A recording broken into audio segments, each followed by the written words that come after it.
The world's mines are not producing enough silver to soak up all the demand for it or to satisfy all the demand for it. And that deficit is in danger of turning into a shortage where, some people who really need silver just can't get it. And panic buying ensues. And silver is such a tiny, thin little market that if for instance, the COMEX, where futures contracts on silver are traded and people can take delivery if they want to. And let's say people start demanding more silver than the COMEX has, and the COMEX has to default. And all these people out there know they're going to need silver in the next few years for their industry, or because they don't have enough stacked yet, and as investors, they need more. Then people are really going to just pay whatever it takes. And you'll see silver go straight up.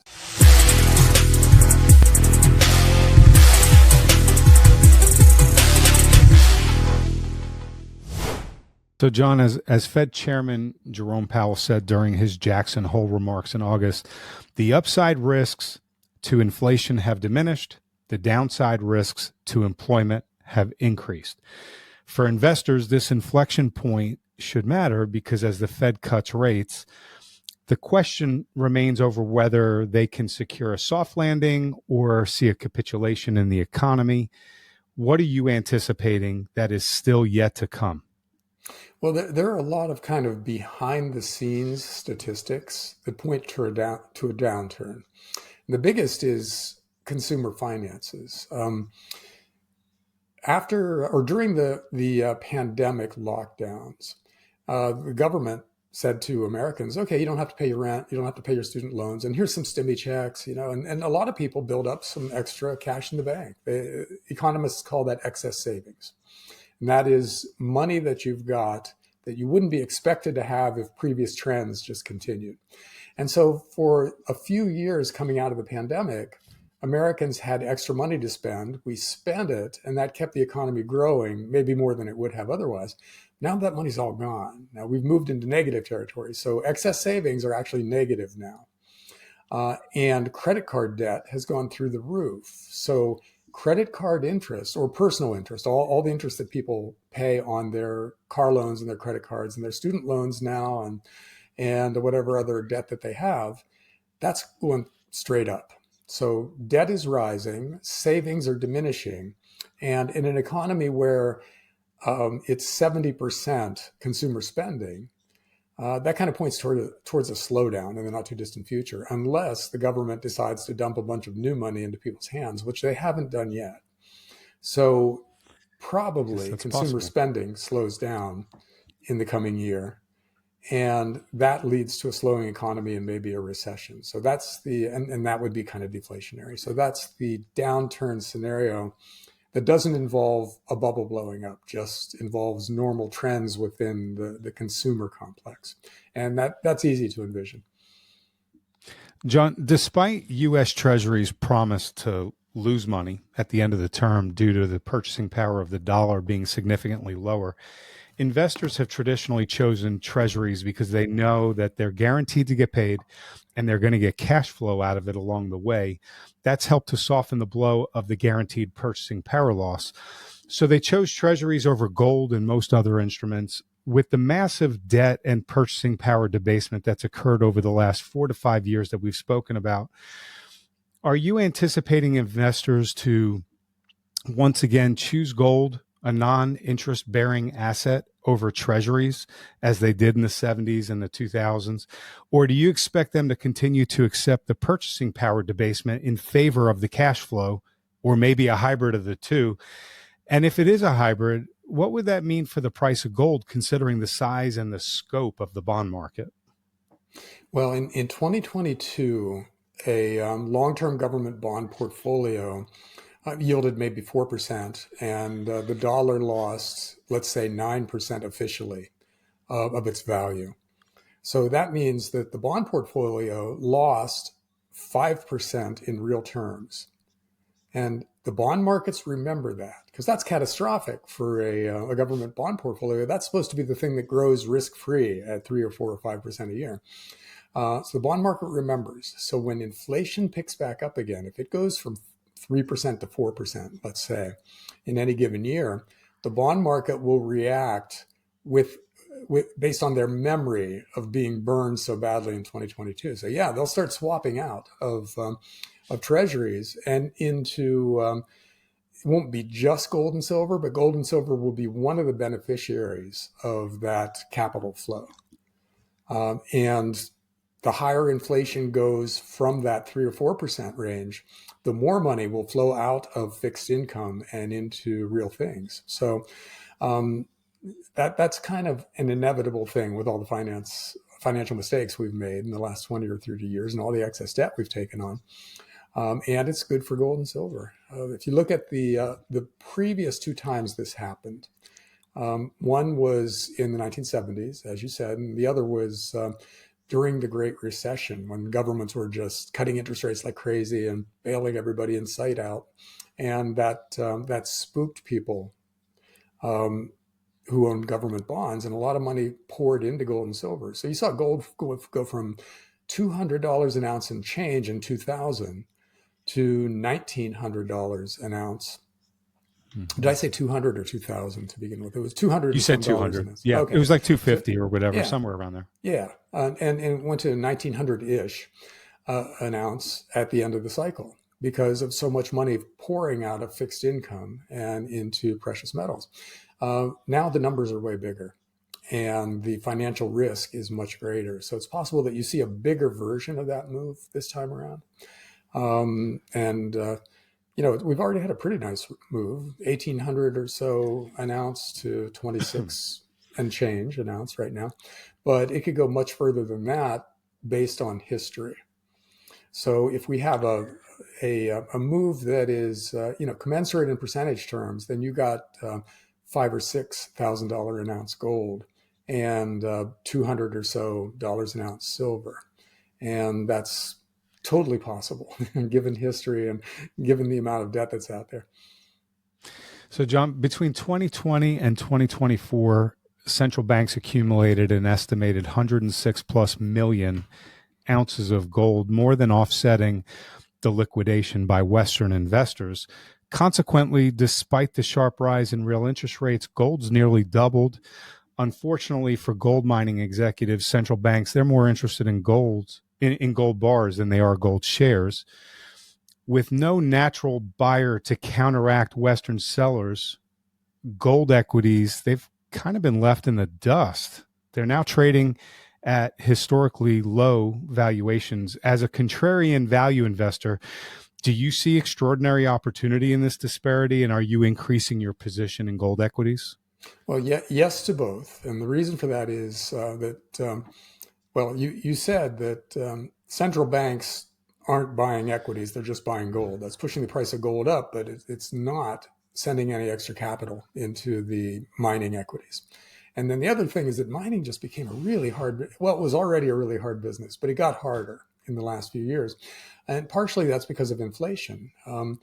Energy prices were up, which means the energy cost of mining is higher than it used to be, and wages are way up. The mining industry can't find enough good people, so they're having to pay way up for the good ones that they can find, and so their wage costs are up. And then a lot of governments out there are changing their policies vis-a-vis the mining industry in unfavorable ways. For instance, Panama just closed one of the world's biggest copper mines. And Mexico has been talking about banning open pit silver mining, although they haven't done it yet. There's no guarantee that they do it, but they're talking about it. And you can't discount it now in this world because governments are doing so many other things. So that makes it harder to look at a gold mine and extrapolate from the gold price to the money that the gold mine is going to make going forward. And so gold miners haven't caught the kind of bid that they would normally with gold going up as much as it has. But that day will come. I mean, there's a number out there on the gold price that will light a fire under the gold miners because even with their higher costs, if gold is high enough, that gives them a massive increase in revenues. And for the best miners, a lot of that revenue bump will make it all the way down to net earnings and free cash flow. And then you've got a company that shows up on the momentum screens of regular investors. So generalist money will start coming in. It's just a question of where we are in that part of the cycle. And, second quarter earnings for the gold miners were actually pretty good. They had a higher gold price that gave them more revenue, which in turn helped a lot of them actually earn some serious money. And third quarter earnings are going to be even better than second quarter earnings because gold has gone up during the third quarter. So the question is, would 2 good quarters with excellent earnings momentum be enough to bring in, a few $100 billion of generalist money to the mining sector?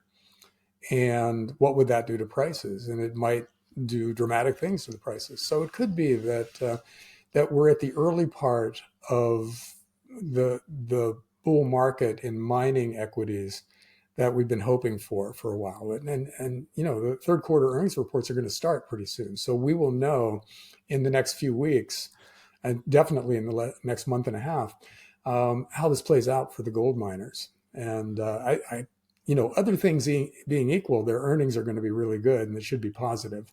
But we'll just have to see what the rest of the world is like. If no new mines have been nationalized and no new gigantic strikes have pushed up wages by some ungodly amount, then the miners ought to look pretty good to generalist investors. And those guys have the power to move that sector in a dramatic way.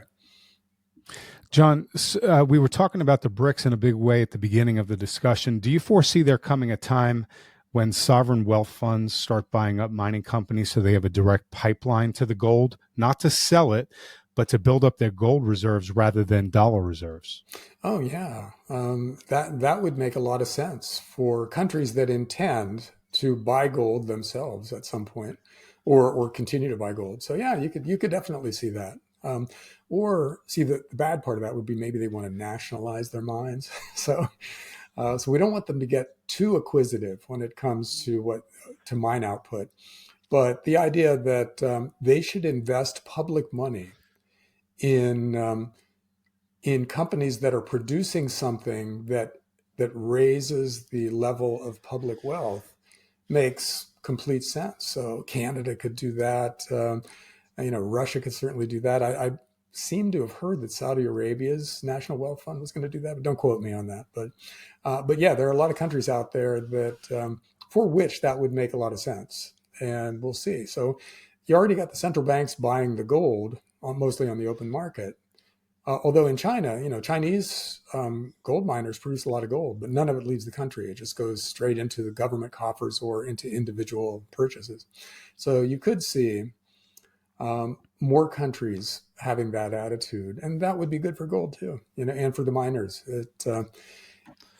See, somewhere out there is a buying panic in precious metals, and things like sovereign wealth funds getting involved would speed that process up dramatically because those guys are whales. A lot of them have a huge amount of money to spend. They're right there with central banks for the amount of cash that they've got at their disposal. So if they become precious metals investors, then, it's hard to see where enough precious metals comes from to satisfy them. So you might get the kind of buying panic that we're hoping for so we can sell our precious metals at some point in the future. And it might come from, in part, sovereign wealth funds. So, John, gold stocks make up about 0.5% of the S&P 500. It's a figure that's reminiscent of the market bottoms in 2002 and 2015, rather than any speculative top that's occurred. By April 2024, gold stocks were as cheap as they've ever been. The only comparable period is the market bottom in 2015. However, unlike 2015, gold is at an all-time high. Back then, a value investor had to anticipate that gold was going to rise just to justify their investment in gold equities. That is not the case today. Moreover, in 2015, the industry's profit margins were slim. They were like 12%, and today they're reported to be nearly 40%. From an operational standpoint, the margin of safety is much greater now than it was in the past. Do gold equities today offer an unprecedented combination of low valuation and high potential return? Well, unprecedented, maybe not, because they've had some great runs in the past where they were super cheap and then they became almost bubble assets. But it is a great opportunity right now, based on historical relationships. Again, the world could just do some crazy thing that makes all of our plans irrelevant. But if finance progresses the way it has in the past. In other words, debt has this effect on inflation, and inflation has this effect on the markets. Then, yeah, I think the really high quality miners are serious buys at this point. And by quality, though, I'm talking about jurisdiction too, not just is management experienced and do they have some cash in the bank, those kinds of things, and what are their margins today. But are they in a place where they're not going to be expropriated just out of the blue? So you have to fold that in too. And that narrows the field down. There's a lot of good North American miners. There are some high quality miners in parts of Latin America that are relatively good jurisdictions. But there are other places where, you've got this killer gold mine generating tons of free cash flow, but you don't know what the government is going to do. So you have to be very selective. And that means that, for instance, the GDX ETF, which owns all the miners, is going to have the big winners, but also the big losers. And that would still probably make you some money. But the fact that something happens geopolitically that affects this sector, that would hold back GDX from fully benefiting from gold going up. So you got to be kind of careful.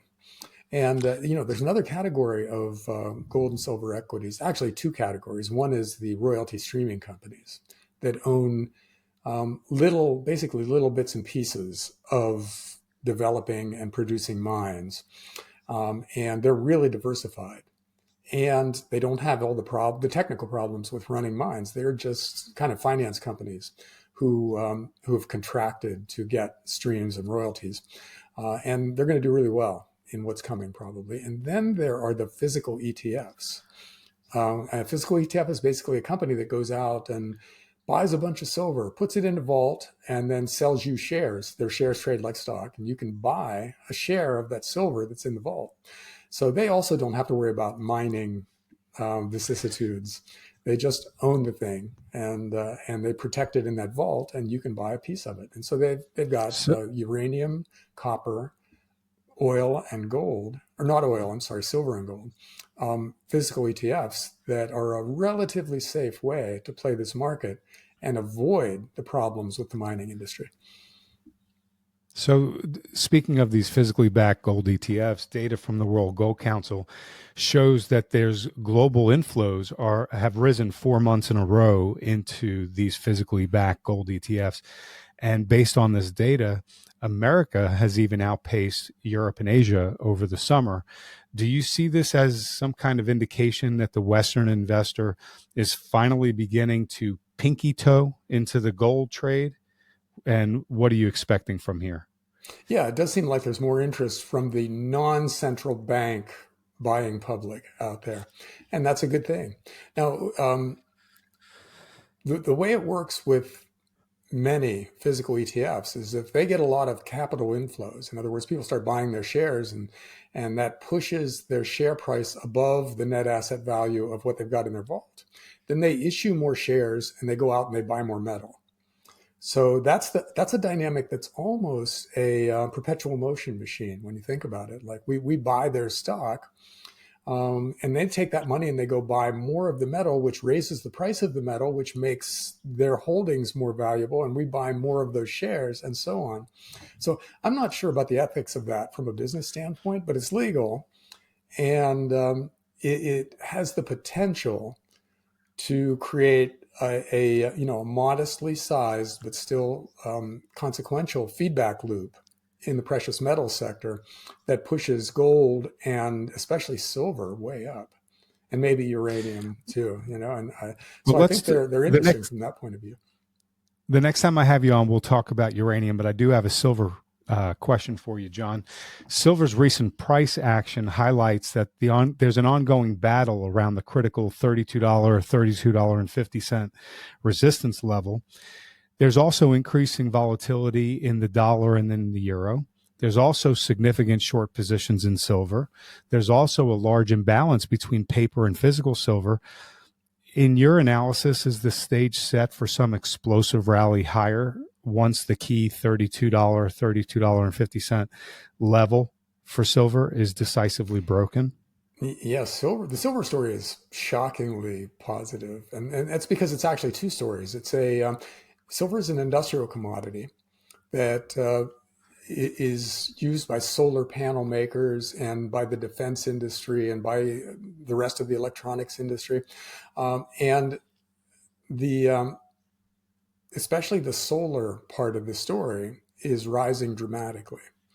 And the defense guys won't tell us how much silver they use, but there are analysts out there who think it's bigger than the solar demand.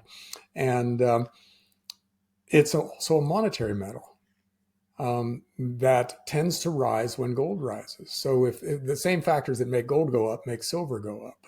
And it's had some dramatic rises in the past. So you take those two things together, either one of which would make it kind of an attractive investment. You put them together, and you get a metal that's in deficit right now. The world's mines are not producing enough silver to soak up all the demand for it, or to satisfy all the demand for it. And that deficit is in danger of turning into a shortage, where some people who really need silver just can't get it, and panic buying ensues. And silver is such a tiny, thin little market that if for instance, the COMEX, where futures contracts on silver are traded and people can take delivery if they want to. And let's say people start demanding more silver than the COMEX has, and the COMEX has to default. And all these people out there know they're going to need silver in the next few years for their industry, or because they don't have enough stacked yet, and as investors, they need more. Then people are really going to just pay whatever it takes. And you'll see silver go straight up. So that's a scenario that is actually not that far-fetched from silver, because each piece of it is completely legit. I mean, solar is a real demand. The military hardware is a real demand. Electronics, that's real. And investors who see gold at $2,600 an ounce and calculate that they can buy 70 ounces of silver for that one Krugerrand cost, they start buying silver really aggressively. All that stuff is kind of, it's not secret. It's not a far-fetched scenario. It's all just stuff that's happening out there in the world. Put it all together, though, and you get a really nice scenario for silver. Well, this has been a wonderful conversation. And before we wrap up here, and I ask John our final question, I want to point everyone over to our Substack. It is free. Go to metalsandminers.substack.com. We post free content on the consumer economy, markets, artificial intelligence, individual metals and miners, and all the expert interviews that we conduct, just like this one. They are all up there. And when you subscribe, we want to give you a free gift. It's a report that we wrote. It's based on the important Ray Dalio foundational premise. It's titled, "If You Don't Own Gold, You Know Neither History Nor Economics." This free gift is a must-read for everyone on why we all should own gold. So head over to metalsandminers.substack.com, put in your email address to subscribe, and receive the free gift on us. Also, I'm positive that you've enjoyed the conversation with John as much as I have. Please let him know by hitting the like and subscribe button and leave a comment below the video. It's now time for our Golden Nugget segment. John, let's discuss portfolio positioning. Based on all that's going on geopolitically, economically, socially, and more, is the game essentially right now for us to just hang out in commodities that are starved of capital, yet essential for humanity? And if so, what are some of those essential commodities that are starved of capital? Well, you always want to diversify, because nobody knows the future with any kind of certainty. And the people who are the most certain that they do know the future are the ones who are going to get burned big time by being wrong at some point in the future.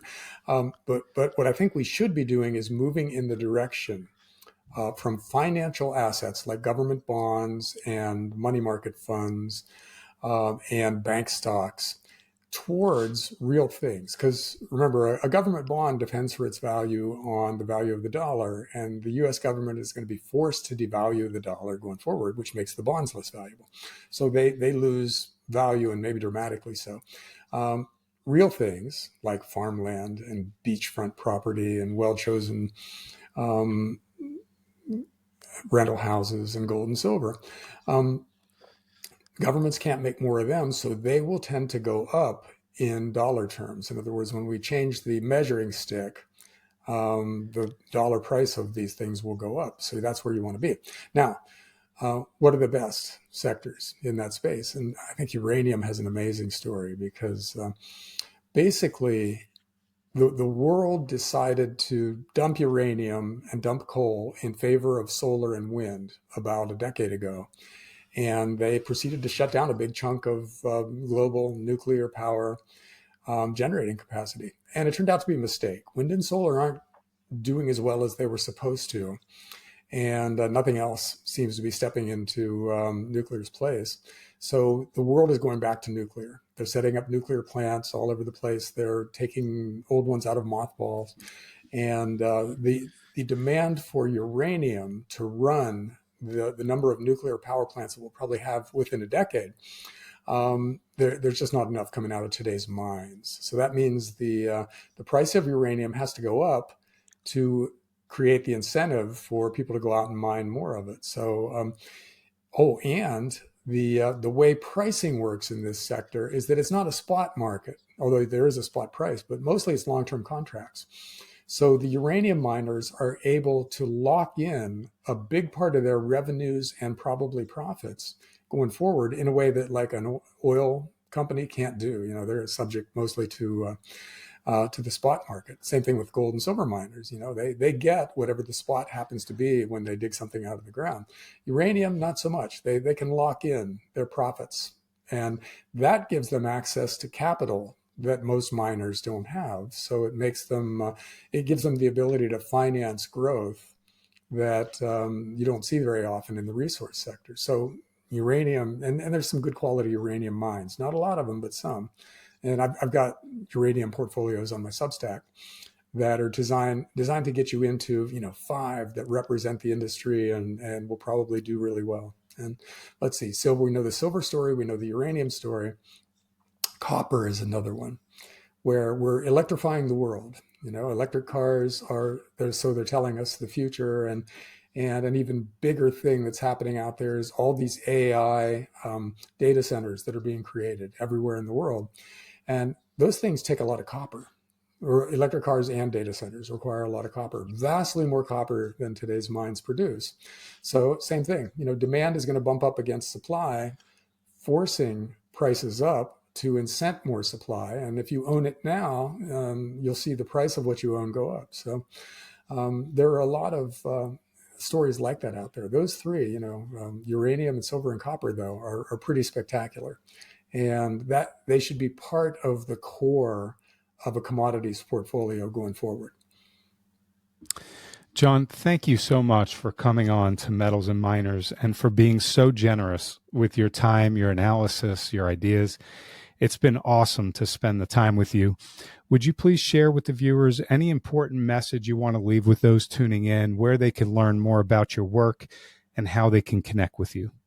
Rubino.substack.com, and I have a newsletter there that focuses on actionable advice for the stuff we've talked about. In other words, how do you invest for a world of chaos, and how do you manage your career and your place in your community, et cetera, et cetera. In other words, full spectrum prepping, basically. And so far, so good. It's been out there for a couple of years, and an interesting community is coalescing around it. Wonderful. Well, I've been following John for several years, listening to you speak and hearing your ideas, taking them in, incorporating them into, my perspectives of how things are unfolding. And if you're not following John, you need to be. All of the links will be in the description. You'll see them on the screen, but click-throughs will be in the description. Go check John out, follow him. John, I really appreciate you coming on, and I look forward to the next time. Thank you for being here with us. Everybody else, thank you for watching.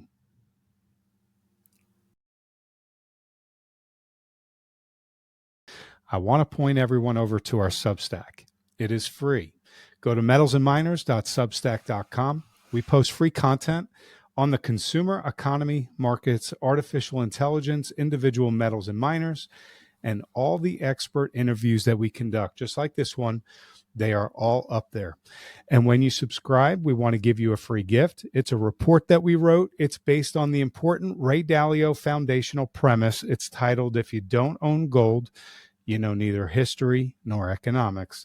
This free gift is a must-read for everyone on why we all should own gold. So head over to metalsandminers.substack.com, put in your email address to subscribe, and receive the free gift on us.